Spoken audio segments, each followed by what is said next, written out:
win. Wow. You know what? Here we go. When the Jake Paul and Gibb fight was first confirmed, my initial reaction after like seeing Gibb and his like athletic prowess was, well, what the fuck are you people thinking? Why on God's green earth would you ever think Gibb stands even the slightest chance against Jake? And then I saw Gibb training and how hard he was working, and his friends were gassing him up. And even KSI's like, there's no way Jake's gonna win. And so I was like, well, maybe he has a chance. Yeah, I know. And then when he won, I got shot back into the past. Like, whose fucking dumb idea was this? This not even on the same level. Yeah. It was interesting because Deji obviously put up a better fight. Yeah. Right? And everybody was like, oh my God, he's going to kill him. Right? There's no chance. But he put up a much better fight. The Olin Tunjis, KSI and his brother, they got something. They got something. They got a heart. They do have athletic but you got to say, like, Gibb had heart. You can't say that he doesn't have heart. It just... That's true. That's true. He definitely worked his, he definitely has heart. I don't understand the whole bouncing thing. Like, why was he doing that? I think he was. If he would have standed straight up, I think he would have got hit less. It's not his style. No, hold on a second. That's a style choice. I've never seen him bounce. I've watched the other fights that he's been in. He's never bounced like that. You did not watch the other fights. That is his style. Really? But yes. Of squatting? Yes. That low? Yes, just a weird, unorthodox, like power forward. I think as you continue to watch these fights, these DAZN or like these celebrity or influencer battles go down, we're going to continue to see these massive variances between what we think and what we expect to happen and what actually happens. Like, here's what we know about each fighter going into the ring. I'm going to kick his fucking ass. And the other fighter goes, I'm going to fuck that dude up. And then everybody's like, damn, yo, he said he's going to fuck that dude up, but he said he's going to kick that dude's ass. So I think he's going to kick that dude's ass. Then they get in the ring, and you're like, wow, I wasn't expecting that. Yeah. I mean, because no one knows shit. They're all just... We all got massive mouths. We're showing that we like performing. And no past. no resume. It's just like, yo, I'm going to kick that dude's ass. People are like... And then Vegas is like, the odds are -20, 220 based on the ass kicking comment. Like, it's all such a shit show at this point. Unfortunately, we haven't seen it, or at least I think we saw it, but it wasn't called, and it didn't happen like that beautiful knockout. Like, I have to say, yours was, not bias. It was like he was on the floor, he got up, he was wobbling. Real clean. There was none of that yet.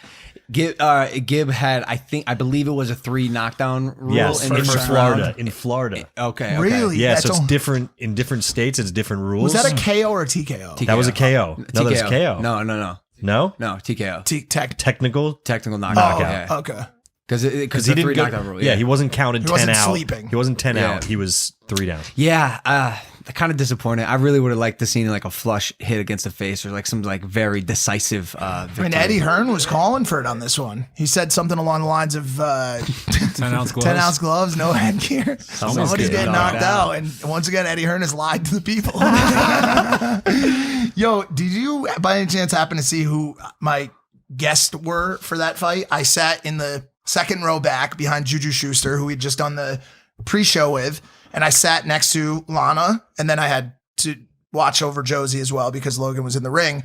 But to my right was JJ, was KSI. That no one in between us. So which was just such an interesting thing. And over the past couple months, even I've continued to try to like build bridges with these people because by the way, I fucking called it. I told myself the whole time going into it, I'm like, I don't think these people are going to suck as bad as we have created this animosity to support.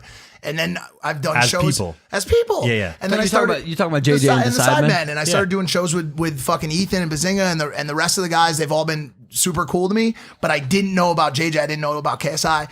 And so when I walked in, I walked up to him and I dapped him up and I was like, yo, what's good? Like, said what's up to him like really quick and then sat down. And then I'm sure a lot of you guys have seen the story that I posted. It went kind of like a little viral on Twitter after he lost, after Gibb lost, and he had his head down in his hands. And I don't know if anybody got this on video. I haven't seen it yet, but I walked up to him after and I like right after when he had his head down and I tapped him and he looks up like this. He goes, like he didn't know what the fuck to do. And I go, hey man, I've been in your exact place before, but much worse. I go, it's going to be just fine. Trust me. You know what I'm saying? He was like, all right, thanks, man. And I just walked away with my beautiful point. What do you mean by that? I mean, I watched my best friend lose, and then he's watching his really good friend I don't think that was what was going through his mind. I think it was like, fuck, I have to fight Jake now. That he doesn't. Really? Yeah, he was just because he talked so much shit. I don't think he was like, oh man, like, my friend No, feels but they so all bad. wanted Gib to win. They wanted him to win, and but no, I think sorry. more importantly, They what wanted you Jake see, Paul to lose. what you see afterwards when he was in the ring and what happened and what came over him, he was angry about having to fight Jake and dealing with Jake for another year. Bro, let's call it. Jake is a nuisance, bro. Like I'm telling you, you don't want to be the guy across from him, whether it's on a stage, whether it's in the ring, online. He's just like, man, he can get under your skin, and I think he's gonna win the fight. I might be biased because my last name is Paul, but like I've always said, Jake is a much more technical boxer than I am. I think if I did MMA, I'd be so strong. Jake's a really good boxer. Yeah, he is. I don't know that he's a more technical boxer than you. He's ferocious. No, he is. You're a technical. Nah. You're a really technical counterpuncher. I think the one thing I just had this conversation with someone last night. I said Logan's a more technically sound boxer. You have the strategic approach amazingly. He's good at combos, and he's ferocious. Yeah, he throws a lot of punches. I think the biggest difference, really, and I watched it again, and he took it from I think your camp, and then obviously got added onto it.